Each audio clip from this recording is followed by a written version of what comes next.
Let's turn this cracked cylinder and water jacket into this. But the only way to know if the repair is going to hold is to get it up and running. Let's get stuck into it.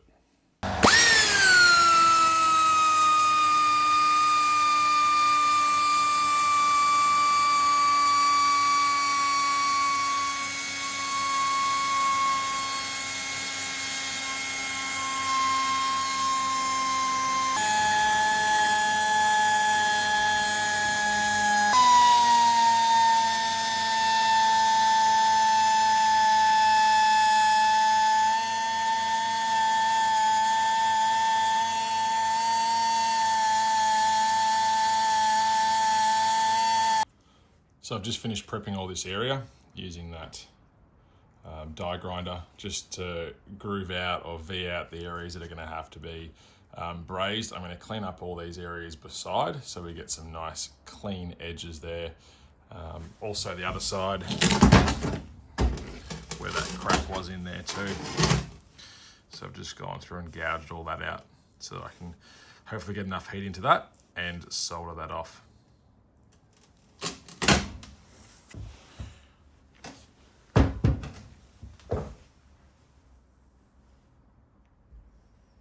This is after the first round of sandblasting. I just took about 15 minutes and ran this through the machine.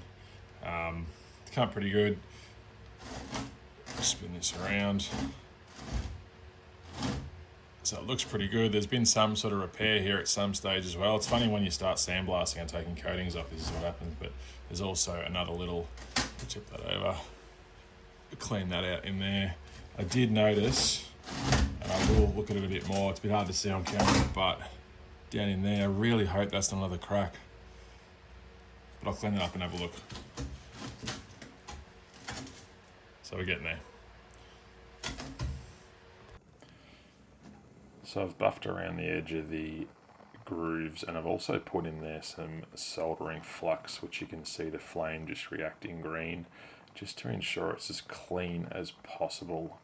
The welding sticks that I had, which I'll talk about a bit later, also had a flux on them, but the melting temperature of the flux was really, really bizarre compared to what I'm used to. So anyway, started heating up the metal, and just keep your eye on how hot the cast around the actual weld starts to get as I try to apply the filler rod to it.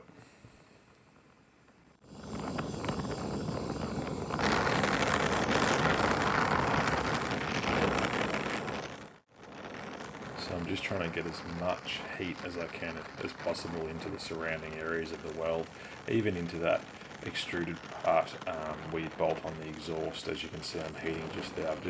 The cast does a really good job of pulling the heat away and distributing it, which is tricky when you're trying to weld. But as you can see here, they're starting to get some heat, starting to get a glow. And then you'll see me start to introduce the filler rod shortly. Here it is coming on the left now. That orange around the outside is the flux. And just keep your eye on what happens to the flux as it starts to heat. I found that it burnt before it had the chance to clean the actual weld. Just there, it just burns. It's not sort of doing what it needed to do. And I was really struggling at this point just to keep the heat in the weld without going to what I thought was too hot. But anyway, I'll let you enjoy watching and let me know what you think of this process. Should it have been hotter? I used the largest oxy tip that I had for this particular torch, but it did braze okay, as you can see there, and the weld is sucking in the filler rod. But I'd be interested to know your thoughts below.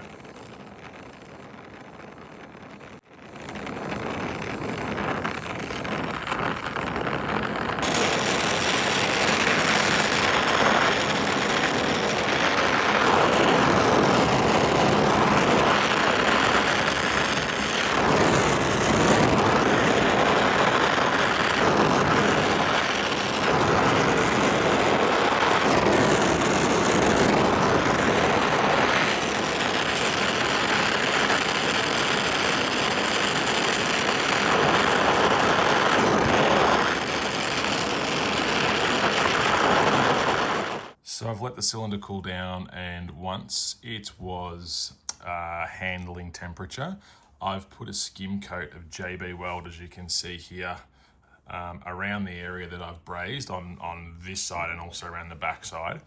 The brazing worked well.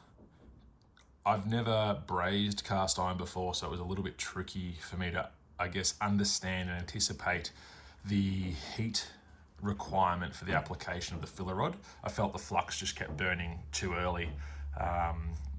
Just taking the experience that I have from all other facets of welding, it was just a very interesting process. But to double down and cross my fingers that this repair will work, like I said, I've then put a skim coat over the top of JB Weld so that I can just sand this back, get it smooth, get it back to a closer texture of what's already there. Because when I ground that back and etched out, as you saw with the die grinder, it left a very different finish to what's already here. So I wanted to put over a skim coat that I could work with and then just reshape, because a couple of areas I had to sort of dig out and gouge a little bit with the grinder. So I want to use this JB just to try and get back to my original shape. So I'm going to hand sand this. I'm not going to hit it with a grinder, and just try and get that nice shape of the cylinder both on this side and the other side. So once I've done that, we'll check in and see how it's all turned out.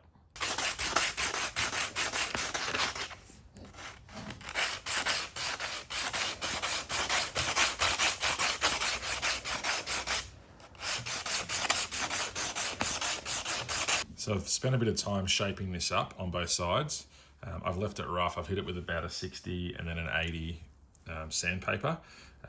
And what I'm going to do now is that I'm happy with the shape. There are a couple of areas tucked up under here. They're a bit harder to get to, and I guess smooth right back to where I want it to be. But for the moment, I'm not too fussed about that. I really want to get this into paint so we don't get any more surface rust starting on it. I'm going to put it back in the sandblast cabinet, give it a quick sandblast, and then I'm going to put primer on it and get it in primer so that we don't get, like I said, too much more of this sort of surface rust starting to happen. It is very humid and cool at nights now, so that'll be why that's starting to happen. So I'll throw it in the cabinet, give it a sandblast, and then I'll bring it back once I'm starting to put primer on. So primer's on. It's gone on